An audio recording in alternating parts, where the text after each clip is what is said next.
बिस्मिल्लाहिर्रहमानिर्रहीम। Dear students, आज हम डिस्कस करेंगे symbols in Hedda Gabler. Heda Gabler में सिंबल्स का इस्तेमाल, अलामात का इस्तेमाल। क्वेश्चन को डिटेल से पढ़ने से पहले आइए हम इम्पॉर्टेंट पॉइंट्स को डिस्कस कर लेते हैं। Points to remember. Number 1, introduction, तारफ़।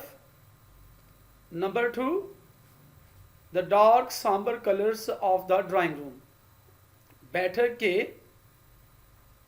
गहरे तारीख रंग। Number 3, looking out of the glass door, शीशे के दरवाजे में से बाहर देखना। Number 4, masculine upbringing of Hedda, Hedda की मुज़क्कर के तौर पे परवरिश, यानी मर्दाना तौर पे परवरिश। Number 5, the house of mister Falk, mister Falk का घर। नंबर 6, द पिस्टल्स, पिस्तौलें। Number 7, shooting through the temple, यानी कन पट्टी के ज़रिए निशाना लगाना, गोली मारना। Number 8, the chair and the stove, कुर्सी और चूल्हा। नंबर 9, बर्निंग ऑफ मैनूस्क्रिप्ट, मसवदे का जलाना। नंबर 10, वाइन लीनर, अंगूर की दुबली पतली बेल। नंबर 11, करैक्टर्स और सिंबॉलिक, किरदार अलामती हैं। नंबर 12, कंक्लूजन, अंजाम या इख्तिताम। डियर स्टूडेंट्स, आइए अब क्वेश्चन को डिटेल से पढ़ते हैं। Symbols in Hedda Gabler. Repeated images and symbols are frequently used in this drama to contribute to the development of the themes. Repeated images and symbols, repeat किए गए, दोहराए गए ख्यालात और अलामात अक्सर इस्तेमाल किए गए हैं इस ड्रामे में। To contribute to the development of the themes, यानी मौज़ूआत की तरक्की के लिए, हिस्सा डालने के लिए। The repetition of a certain image in the context of the play attach metaphorical significance to a physical object. The repetition of a certain image, एक यकीनी इमेज का, ख्याल का रिपीट करना, दोहराना। In the context of the play, ड्रामे के सियाक व सबाक में। अटैच मेटाफोरिकल सिग्निफिकेंस, तो इसमें मेटाफोरिकल यानी गैर मादी या मजाजन अहमियत जो है वो वाबस्ता कर देता है, मुंसलिक कर देता है टू अ फिजिकल ऑब्जेक्ट में, एक मादी चीज़ में। Hedda Gabler contains many such elements, Hedda Gabler में कई इस तरह के एलिमेंट्स जो हैं, अज्जा या अनासर शामिल हैं। Number 1, the setting of Hedda Gabler remains unchanged throughout the play, Hedda Gabler की सेटिंग यानी तरतीब रिमेन्स अनचेंज यानी तब्दील नहीं होती, थ्रू आउट द प्ले, पूरे ड्रामे में। इट इज़ सिग्निफिकेंट सिम्बॉलिकली, ये अलामती तौर पर अहम है, as it demonstrates the domestic cage into which Hedda as a woman and wife had been cast, जिसमें हेडा को घरेलू पिंजरे में बयान करने के लिए, it demonstrates the domestic page, ये घरेलू पिंजरे को बयान करती है जिसमें हेडा गैबलर को डाल दिया जाता है as a woman and wife, एक खातून और बीवी के तौर पे, एक औरत और बीवी के तौर के डोमेस्टिक केज में उसको डाल दिया जाता है। The dark sombre colours of the drawing room presents the monotonous landscape, dark sombre, गहरे तारीख धुंधले रंग जो हैं बैठक के, वो पेश करते हैं, बयान करते हैं मोनोटोनस लैंडस्केप, यानी एक जैसा मंजर। डेट कॉन्स्टिट्यूट्स हर प्रिजन, जो उसकी कैद को मुकर्रर कर देता है। Relieved by a glass door that looks out onto autumn foliage। तो यहाँ पे relieved by a glass door, शीशे के दरवाजे से मुतमैन, that looks out onto autumn foliage, जो बाहर की तरफ देखती है autumn foliage की तरफ, मौसम खिज़ां की पत्तियों की तरफ। through the entire play, पूरे ड्रामे में से, मुकम्मल ड्रामे में से, the audience is visually reminded of the symbolic representation of the spiritual barrenness of the house।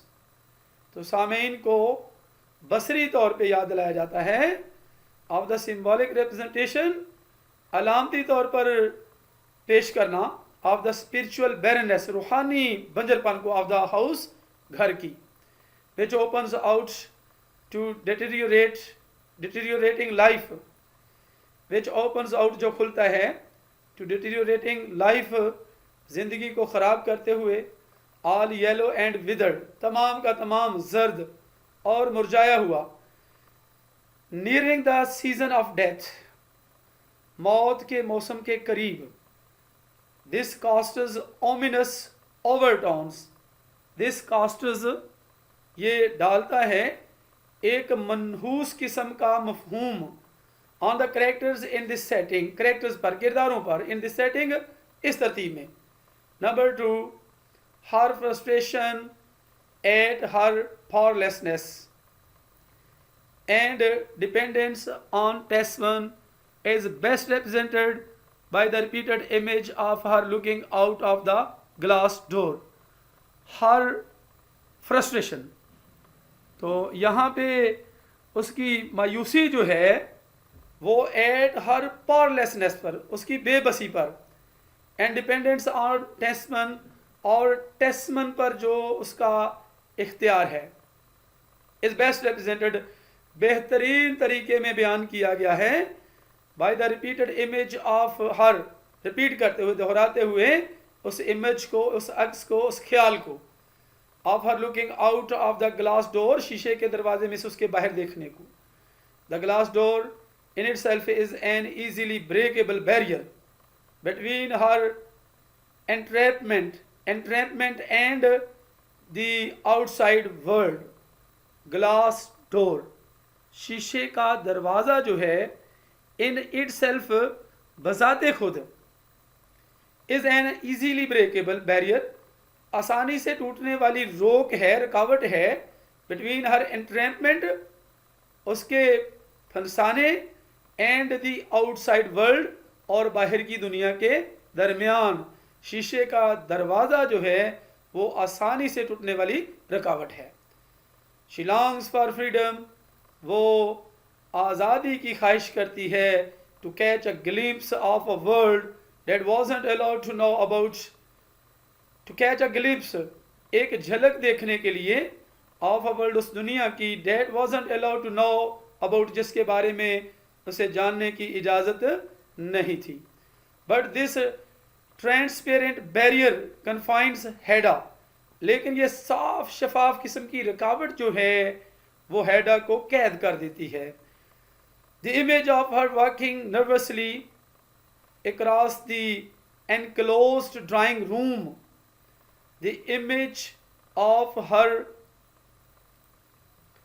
Walking nervously, image, ख्याल, उसके घबराहट के साथ या परेशानी के साथ चलने का जो तस्वर है, ख्याल है, across the enclosed drawing room, यानी मुंसलिक बैठक के पार, एंड टैपिंग नर्वसली, और थपकी देना घबरा कर, ऑन द ग्लास डोर, शीशे के दरवाजे पर, symbolise that the society in general has imprisoned her due to its restrictive definition of femininity।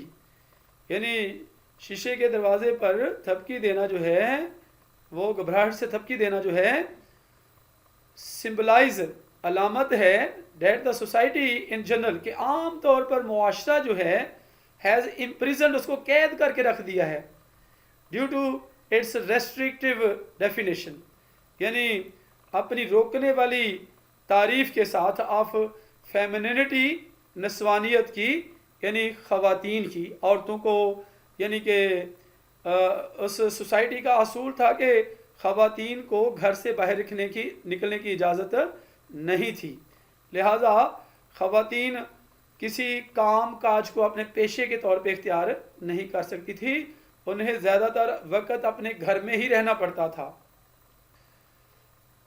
Number 3, Hadda's struggle against the role of a subservient wife and mother can be explained by her masculine upbringing. Hedda की struggles जो हैं, कोशिशें जो हैं against the role of a subservient wife, एक मददगार बीवी और माँ के तौर पे, can be explained by her masculine upbringing, उसकी वजाहत उसकी मर्दाना परवरिश के साथ की जा सकती है, and the strong father figure that dominates her subconscious, और मजबूत किस्म की बाप की शख्सियत जो गालिब आ जाती है उसकी लाशौरी पर। The portrait of general Gabler represents, portrait यानी एक तस्वीर जो है जनरल गैबलर की रिप्रेजेंट्स बयान करती है Hedda's subconscious to dominate over others, Hedda की लाशौरी दूसरों पर गलबा पाने की। Hedda's character and life seem to be wholly determined through this strong connection with the military past. Hadda's subconsciousness, okay, Hadda's character and life, Hadda का किरदार और ज़िंदगी seem to be wholly determined, पूरी तरह से पुरज़म दिखाई देती है through this strong connection, इस मजबूत तल्लुक़ के साथ with the military past, जो कि उसका तल्लुक़ माजी में मिलिट्री के साथ है, आर्मी के साथ है, फौज के साथ है, विच एम्फेसाइजेज कन्फॉर्मिटी एंड डिसिप्लिन, जो जोर देता है कन्फॉर्मिटी पर, मुवाफ़क़त पर, यानी वो मिलिट्री को ही, मुवाफ़क़त से मुराद है कि वो मिलिट्री को ही फॉलो करती रहे, एंड डिसिप्लिन को और नज़्म व ज़ब्त को। Number 4, in addition to this affect, इस असर के साथ अजाफे के तौर पे, the origin of the house itself is also symbolic, घर की अपनी असलियत जो है वो भी सिम्बॉलिक है, अलामती है। It had once belong to the late mister Falk, a cabinet minister, एक बार ये मरहूम मिस्टर फाक की मलकियत था जो कि काबीना का एक वज़ीर था, कैबिनेट मिनिस्टर था। This draws the concept of class consciousness and social status, ये ड्रा करता है, खींचता है the concept of class consciousness, यानी तबके का शऊर, तबके के शऊर का तस्वर, एंड सोशल स्टेटस को, और समाजी मर्तबे को जाहिर करता है। The house also reminds one of the departed soul, घर जो है वो चले जाने वाली एक मरहूम रूह की भी याद दिलाता है। It symbolises the decline of the power of the aristocracy in 1890s, तो ये अलामत है डिक्लाइन की, जवाल पजीर होने की, of the power of the aristocracy, अशराफिया जो 1890 की दहाई में जो अशराफिया की ताकत जो है वो जवाल पजीर हुई थी, उसकी भी अलामत है। Number 5, the pistols given by her father are the symbols of masculine power and aggression, तो पस्तौलें जो उसके बाप ने उसे दी हैं वो भी मर्दानगी की ताकत और हमले की अलामतें हैं। They give हैडा the power of life and death, वो हैडा को ज़िंदगी और मौत की ताकत देती हैं। They are the instruments through which Hedda can exert her control over other human beings fate, तो यहाँ पे दे आर दी इंस्ट्रूमेंट्स, यही आलात हैं उसके पास जिसके ज़रिए हैडा कोशिश करती है दूसरों पर यानी दूसरे इंसानों की किस्मत या मुकद्दर पर कंट्रोल हासिल करने की। Ironically the pistol also brings about her downfall and death. तंजिया तौर पे पिस्तौल जो है वही उसकी डाउनफॉल की, उसके ज़वाल पजीर होने की वजह बनता है और उसकी मौत की वजह बनता है। Number 6, shooting her self through the temple is also symbolic है, यानी कनपटी पर जो है गोली मारना वो भी अलामती है। In the end of the play she shoots herself through the temple with a pistol to gain freedom. तो यहाँ पे वो अपनी कनपटी पर रख के पिस्तौल के साथ गोली चला देती है टू गेन फ्रीडम, आज़ादी हासिल करने के लिए। This act in itself is also derived from her past. ये एक्ट जो है ये उसके माजी से भी माखूज है। Committing suicide by shooting oneself through the temple is glorified and deemed the highest form of honour in the military court when all is lost. तो कमिटिंग सुसाइड जो है, खुदकुशी कर लेना जो है, मतलब अपने आप को गोली मारकर थ्रू द टेम्पल, कनपटी पर गोली मार लेना, इस ग्लोरीफाइड है, मुकद्दस है और डीम्ड, और उसे ख्याल किया जाता है the highest form of honour, इज्जत की औला तरीन शक्ल इसे समझा जाता है। इन द मिलिट्री कोड, फौजी कोड में, ज़ाब्ते में। व्हेन ऑल इज लॉस्ट, जब सब कुछ खो जाता है। An idea again taken from her father's influence, एक और ख्याल जो कि उसके बाप के असर और रसूख से लिया गया है। Number 7, easy chair and the stove are also symbolic. आरामदेह कुर्सी और चूल्हा जो है और आल्सो सिंबॉलिक भी अलामती है। The easy chair connotes a throne. आरामदेह कुर्सी जो है वो एक तख्त की तरफ इशारा करती है, तख्त व ताज की तरफ। That is the seat of power, जो कि इक़्तिदार या ताकत की अलामत है। ओरिजिनली, असल में, Hedda is the one who sits in it. Hedda एक ऐसी खातून है जो इस पर बैठती है। Connoting the fact that she holds the power although it, ये बात जाहिर करती है, इशारा करती है इस हकीकत की तरफ, that she holds the power, कि वो ताकत रखती है, इख्तियार रखती है, ऑल्दो, अगरचे, इट, ये, is restricted to the domestic sphere, घरेलू हद तक महदूद है। She is the stronger figure in her relationship with Tesman, वो टेस्मन के साथ अपने तअल्लुक़ में ज़्यादा मजबूत शख्सियत है। As he serves her like a loyal admiring subject, क्योंकि वो उसके साथ काम करती है एक वफादार तारीफ़ करने वाले सब्जेक्ट के तौर पे, मजमून के तौर पे। ही सेज, वो कहता है, it's so jolly waiting on you Hedda. Hedda, ये बड़ी खुशी की बात है तुम्हारा इंतज़ार करना। Number 8, shifts in power. In the last act, as the play progresses, can be demonstrated through the easy chair.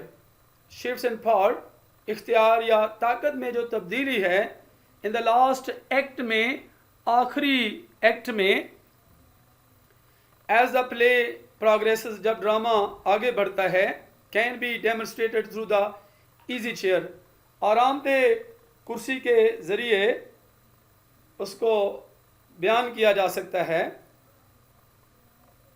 On Brack's visit, Hedda is sitting on the chair. जब ब्रेक उसे मिलने के लिए आता है तो हैडा कुर्सी पर बैठी हुई है। Brack, grasp the back of it, grab कर लेता है, ग्रेस्प कर लेता है। ब्रेक उसकी यानी कुर्सी की पुश्त को पकड़ लेता है, leaning over her to claim proprietorship and hence it is breaks control of Hedda. तो वो यानी leaning over her to claim, उसके ऊपर झुकते हुए प्रोप्रिएटरशिप का दावा करने के लिए, मलकियत का दावा करने के लिए, and hence it is breaks control, इसलिए ब्रेक का हेडा पर पूरा पूरा इख्तियार है। एट द एंड, आखिर में, the stage direction shows that Brack, stage की जो डायरेक्शन सिमत जो है वो जाहिर करती है थ्रू मैनिपुलेटिव मेथड्स,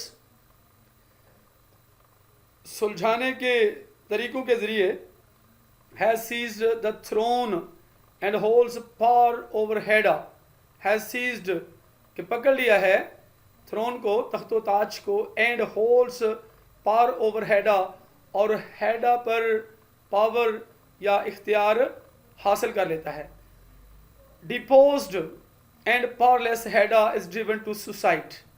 अब यहाँ पे जब वो ब्रेक जो है उसको ब्लैकमेल कर लेता है तो उससे माजूल और बेबस हेडा जो है वो बेबस होकर सुसाइड यानी खुदकुशी की तरफ धकेल दी जाती है। नंबर 9, द अदर ऑब्जेक्ट, दूसरी चीज़ जो है, द स्टोव होल्ड्स फायर, चूल्हा जो है वो आग पकड़ता है, एंड सिंबॉलिक ऑफ डिस्ट्रक्टिवनेस, और तबाही की अलामत है।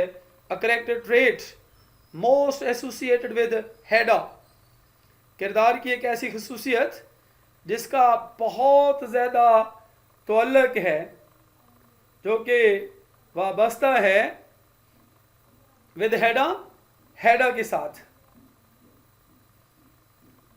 She is most often seen to be incessantly moving and standing by stove। तो शी इज़ मोस्ट ऑफन, अक्सर उसे देखा गया है मूव करते हुए, हरकत करते हुए, फिरते हुए, और चूल्हे के पास खड़े देखा गया है। Besides the glass door, glass door के पास ही, शीशे के दरवाजे के पास ही। Thea stops Bertha to raise the fire, Thea Bertha को रोक देती है, टू रेज द फायर, आग को बढ़ाने से। It is contrasted with Hedda's desire to refuel it, it is contrasted, ये एक तजाद के तौर पे है, जो कि हेडा की ख्वाहिश है कि वो इस पर तेल डालना चाहती है, मतलब रीफ्यूल करने से दोबारा ईंधन डालना चाहती है, इस पर तेल डालना चाहती है। It also shows contrasting creation and destruction which both characters are respective embodiments of। it also shows contrasting creation, तो ये मुतज़ाद किस्म की तख्लीक ज़ाहिर करती है और तबाही को। which both characters are respective embodiments of, जिसके लिए दोनों किरदार जो हैं मतलका तौर पर उसका अमली इजहार हैं। the scene where Hedda maniacally burns the manuscript in the stove shows the true extent of her malice and selfishness। the scene, वो मंजर जहाँ हेडा पागलों की तरह मसवदे को जलाती है in the stove, चूल्हे में, shows the true extent of her malice and selfishness, उसकी अदावत और बेगर्जी की हद को, हकीकी हद को जाहिर करता है। Number 10, what utterly appalls the reader in the burning of the manuscript is that Hedda has destroyed Lodbrok's vision of the future। जो चीज़ मुकम्मल तौर पर खौफजदा करती है किसी पढ़ने वाले को, in the burning of the manuscript, मसवदे को जलाने में, वो है that Hedda has destroyed Lovborg's vision of the future, कि हेडा ने लोबो के मुस्तकबिल के तसव्वुर को, उसके मकसद को जला दिया है। His hope of spiritual redemption and realisation of his bohemian ideals, जो कि उसकी उम्मीद है ऑफ स्पिरिचुअल रिडेम्पशन, रूहानी तौर पर रिहाई हासिल करने की और शऊर हासिल करने की, ऑफ हिज बोहेमियन आइडियल्स, अपने बोहेमियन मसाली होने के लिए। ही सेज, वो कहता है, devil knows what hands it's fallen into, कहता है कि डेवल नोज, शैतान जानता है कि कौन से हाथ हैं, इट्स फॉलन इनटू, जो कि इसमें डाले गए हैं, as he sees his loss of the manuscript to be worse than killing a child, क्योंकि वो देखता है कि उसके मैन्युस्क्रिप्ट का, उसके मसवदे का जो नुकसान है वो किसी बच्चे को कत्ल कर देने से ज़्यादा बुरा है। Number 11, killing a child, sorry, number 11, the manuscript is referred to symbolically as a child, मुसवदे का हवाला दिया गया है अलामती तौर पर एक बच्चे के तौर पे। आपने देखा है कि ये सिम्बॉलिक है। हेडा बार बार कहती है I am killing your child Thea, यानी मैं तुम्हारे बच्चे को जला रही हूँ, कि ये एक सिंबल है, एक अलामत है। It means she is going to burn the manuscript, यानी कि मसवदे को जलाने जा रही होती है। The product of creation, love and inspiration between Thea and Lovborg, product of creation, तख्लीक की पैदावार, मोहब्बत और रूहानी फैज़ जो कि टिया और लोबोर के दरमियान है। द डेलिब्रेट, जानबूझकर,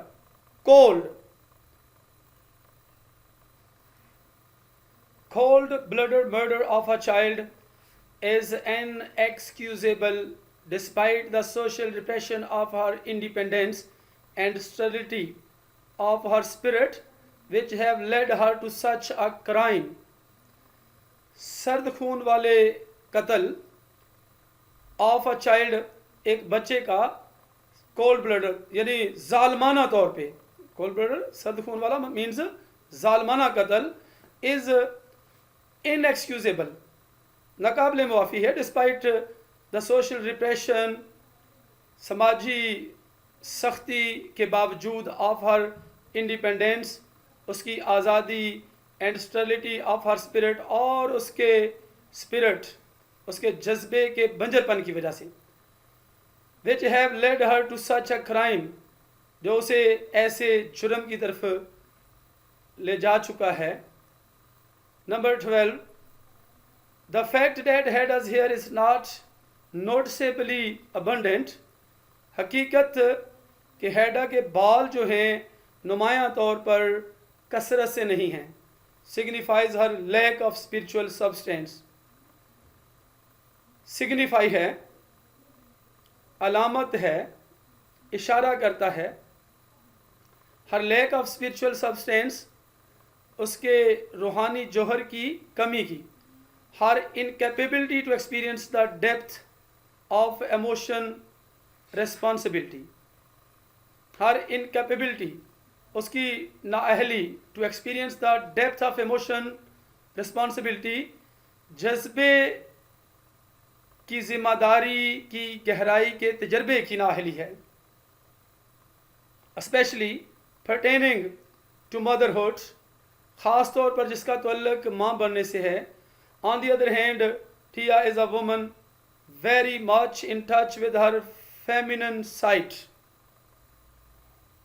दूसरी तरफ टिया एक ऐसी खातून है जिसका वेरी मच इन टच, बहुत ज़्यादा तअल्लुक़ है अपनी नस्वानियत के साथ, her hair being remarkably fair, उसके बाल जो हैं रिमार्केबली तौर पे, नुमायां तौर पे फेयर हैं, साफ़ सुथरे हैं, एक्सेप्शनली थिक एंड वेवी, गैर मामूली घने और लहरदार हैं, her hair highlights her femininity, and she is capable of love serving to inspire Lovborg, उसके बाल उसकी नस्वानियत को उजागर करते हैं, जाहिर करते हैं, और वो कैपेबल है, मोहब्बत के अहल है, serving to inspire Lovborg, Lovborg की हौसला अफजाई करने के लिए। Number 13, vine leaves in the hair, बालों में वाइन लीव्स यानी अंगूर की पत्तियों का होना, is a repeated image made by Hedda in relation to her former lover, is a repeated image, एक दोहराया गया ख्याल है, मेड बाय हेडा जो कि हेडा ने इस्तेमाल किया, in relation to her former lover, अपने साबका लवर के साथ अपने तवल्लक में।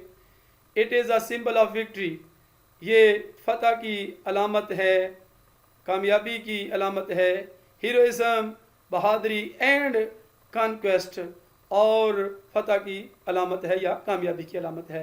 हेडा wants this from Lovborg, Hedda ये बात लोबोग से चाहती है, because she desires to witness success and empowerment, क्योंकि वो कामयाबी की गवाह बनना चाहती है और बाख्तियार होने की गवाह बनना चाहती है। The image is also reminiscent of Dionysus, the Greek God of wine, fertility and player. ये ख्याल, ये तसव्वुर जो है, ये डायोनाइसिस की याद ताज़ा कर देता है, जो कि एक यूनानी देवता है वाइन का, यानी अंगूर की बेल का, अंगूर का, फर्टिलिटी का, जरखेज़ी का, और प्लेयर और खुशी का। हैडाज पैशन फॉर लाइफ, ज़िंदगी के लिए हैडा का जज्बा, एंड हंगर फॉर फ्रीडम, और आज़ादी के लिए भूख, have been stunted by conformity to a patriarchal society that marginalizes women, and hunger for freedom have been stunted, और आज़ादी के लिए उसकी भूख जो है उसने हैरत ज़दा कर दिया है, bye conformity to a patriarchal society, यानी एक बुज़ुर्ग मुआशरे से मुवाफ़क़त करते हुए, यानी बुज़ुर्ग मुआशरे की पैरवी करते हुए। डेट मार्जिनलाइजेस वेमेन, जो कि ख़वातीन को पसमानदा कर देता है। Her response to this disempowerment is to seek her sense of power through destructive means. Her response to this disempowerment, इस बेख्तियारी की तरफ उसका जवाब जो है, रद्द अमल जो है, is to seek her sense of power, अपनी ताकत के एहसास को तलाश करना है, थ्रू डिस्ट्रक्टिव मीन्स, तबाहकुन ज़राए के साथ, तबाहकुन ज़राए के ज़रिए। हर आइसोलेशन फ्राम सोसाइटी, मुआशरे से उसकी अलहदगी। The perpetual struggle within herself to gain freedom, the perpetual struggle, दायमी जदोजहद, विद इन हर सेल्फ, अपने साथ, अपने अंदर ही अंदर, टू गेन फ्रीडम, आज़ादी हासिल करने के लिए। Her oppressive terror of scandal, उसका जालमाना खौफ ऑफ स्कैंडल, बदनामी या रसवाई का। All generate sympathy for her pitiable plight, सब के सब जनरेट करते हैं सिंपैथी को, यानी हमदर्दी को पैदा करते हैं, फॉर हर पिटिएबल प्लाइट, उसकी खस्ता हालत ज़ार के लिए। Number 14, basically these explicit descriptions show that Hedda and Thea are the antithesis of each other.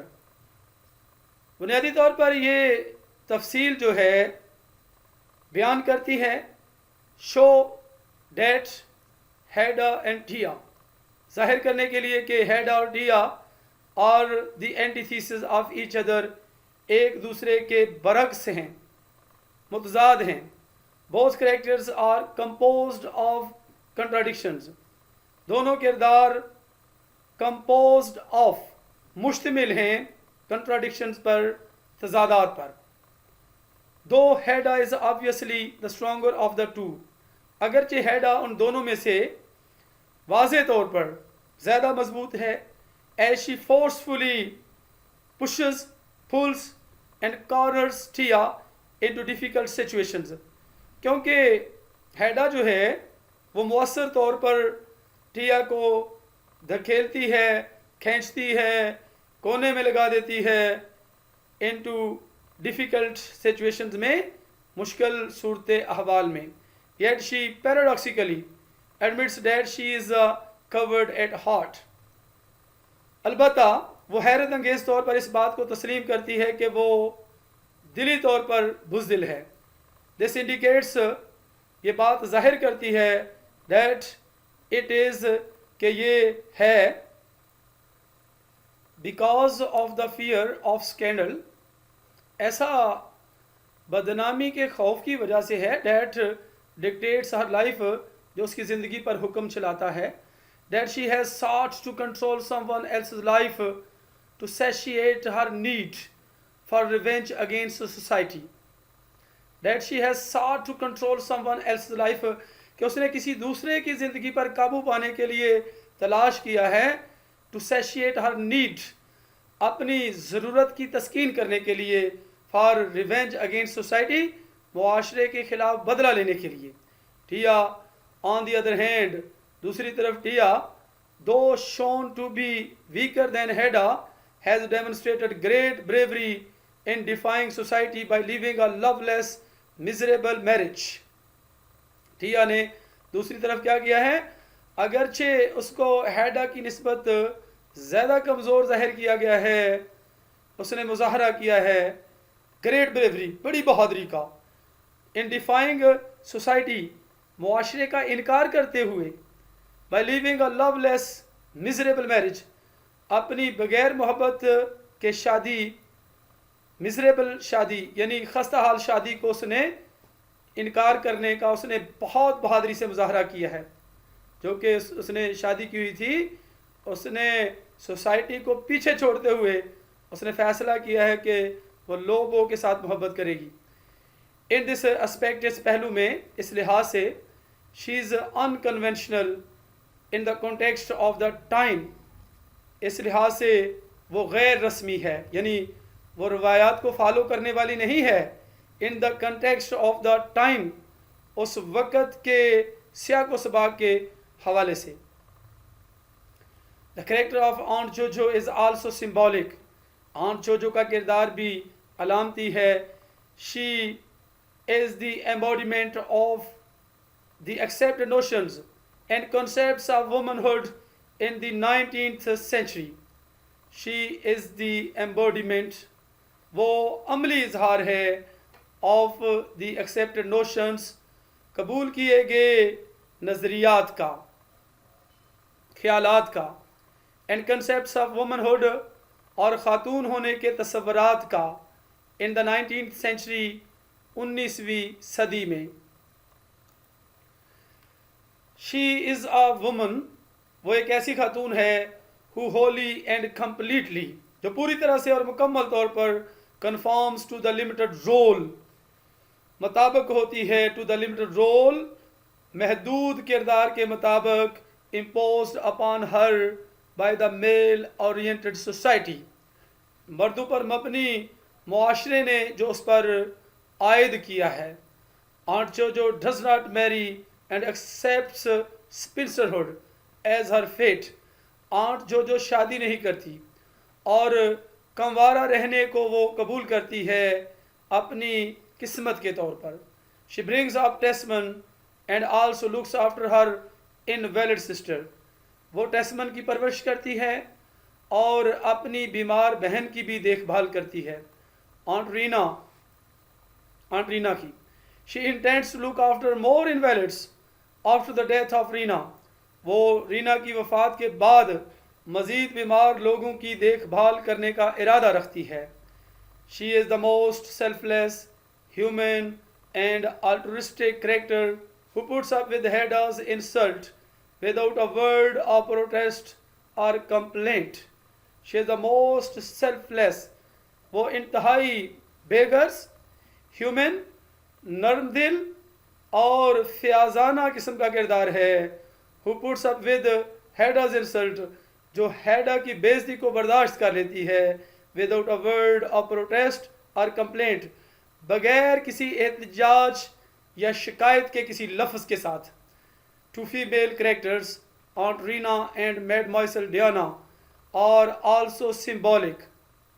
दो ख़वातीन के किरदार जो हैं ऑन्ट रीना और मैडमॉइसल डियाना भी अलामती हैं, though they are insignificantly and vaguely portrayed. अगरचे उनकी तस्वीर जो खींची गई है वो गैर अहम या नाकस और गैर वाज़े है। They are only alluded to and never really appear in the play. उनका सिर्फ हवाला दिया गया है और कभी भी वो ड्रामे में नमूदार या जाहिर नहीं होती रियली तौर पे, हकीकी तौर पे। An invalid or sick woman character is very common in almost all of Ibsen's plays. एक बीमार खातून का किरदार बहुत आम है तकरीबन इब्सन के तमाम ड्रामों में।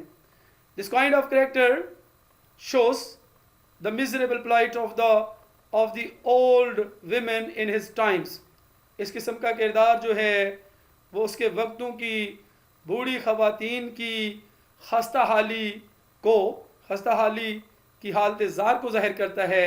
डिस्पाइट हर सिकनेस, अपनी बीमारी के बावजूद aunt Rina knits a pair of socks for Tesman. Aunt Rina Tesman के लिए जराबों का एक जोड़ा बुनती है in order to show her love for him, उसके लिए अपनी मोहब्बत जाहिर करने के लिए। It demonstrates the hard working role of old women. ये बात जो है जाहिर करती है बूढ़ी ख़वातीन के मेहनती किरदार को। The character of Mademoiselle Diana is also very pitiable in a sense. Mademoiselle Diana का किरदार भी जो है एक लिहाज से बहुत काबिल रहम है, as she has been forced to adopt prostitution by the society, क्योंकि मुआशरे ने उसे जिस्म फरोशी इख्तियार करने पर मजबूर किया है। As the young woman of Ibsen's times had no professional choices left with him, क्योंकि इब्सन के वक्तों की ख़वातीन जो थी उनके लिए किसी पेशे का इंतखाब करना बाकी नहीं रहा था। The character of Diana reminds the reader of Greek mythology. Diana का किरदार जो है वो यूनानी मिथोलॉजी के पढ़ने वालों को याद दिलाता है। मिथोलॉजी होती है देवताओं के किस्से। As Diana is the name of the goddess of womanhood, क्योंकि डियाना जो है वो औरत की देवी का नाम है, एंड चेस्टिटी और पाकीज़गी का नाम है। यानी डियाना जो है वो औरत और पाकीज़गी की देवी का नाम है। Ibsen in fact wants to show that in his era, Ibsen दर हकीकत जाहिर करना चाहता है कि उसके दौर में young women like Diana are forced to lose their honour is also symbolic, कि उसके दौर में नौजवान ख़वातीन जैसा कि डियाना, यानी डियाना जैसी ख़वातीन को मजबूर किया जाता है अपनी इज्जत खोने के लिए। इज आल्सो सिम्बॉलिक, ये बात भी अलामती है।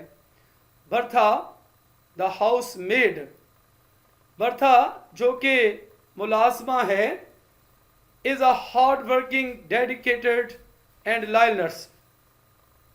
एक मेहनती और वक़्फ़ शुदा खातून है एंड लॉयल नर्स है, और एक वफ़ादार किस्म की नर्स है, देखभाल करने वाली है। हु पुट्स हर हार्ट, जो अपना दिल और सोल और रूह रख देती है टू प्लीज़ हैडा को खुश करने के लिए, हर न्यू मिस्ट्रेस, अपनी नई मालकन को। तो डियर स्टूडेंट्स, इसके साथ ही question symbols in Hedda Gabler ख़त्म होता है। तो नेक्स्ट मिलते हैं अगली वीडियो में। अपना बहुत सा ख्याल रखिएगा। अल्लाह हाफिज़।